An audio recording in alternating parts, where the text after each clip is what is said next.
It's only the beginning of the year, but it's not too early to start thinking about filing your tax return. By now you should start receiving your W-2 and 1099 forms from employers and other institutions showing the amount of income you earned in the previous year. To help reduce the amount of income you have to pay tax on, you can claim either the standard deduction, which is allowable for all taxpayers, or itemized deductions, which can make sense if they exceed your standard deduction. However, there are also a number of deductions that come in the form of tax credits or direct reductions of your income. Here are a few that you may or may not be familiar with that you may be able to use to reduce the amount of tax you owe the IRS this year.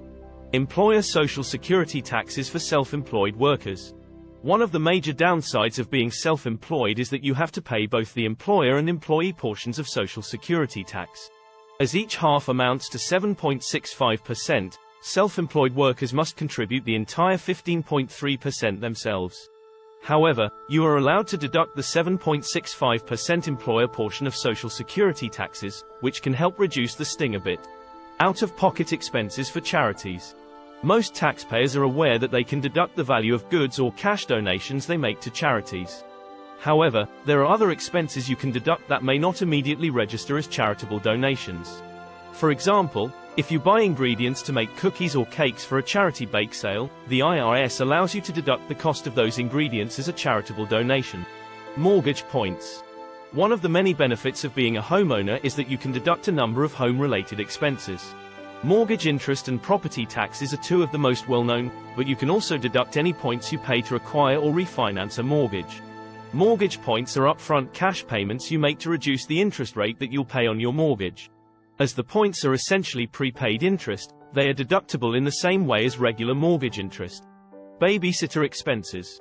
In some limited scenarios, you may be able to deduct the expenses you pay your babysitter. While you can't get a tax break for going out on a Saturday night and leaving the kids at home, you can write off the cost of a babysitter if you're looking for work, actually at work, or if you're a full-time student. You'll likely need to provide lots of documentation about who you are hiring to watch your kids, and that you aren't simply trying to write off an everyday babysitter to get a tax deduction. Educational materials paid for by teachers. Teachers have long been lauded for working long hours with low pay, but there is at least a tiny bit of relief that some of them can claim at tax time. Recognizing that many teachers dip into their own pockets to help pay for educational supplies for their students, the IRS allows teachers to deduct up to $250 per year for such costs. Earned Income Tax Credit, EITC. The Earned Income Tax Credit is one of the most well-known tax benefits. It provides a tax credit for taxpayers at qualifying income levels and typically with dependents.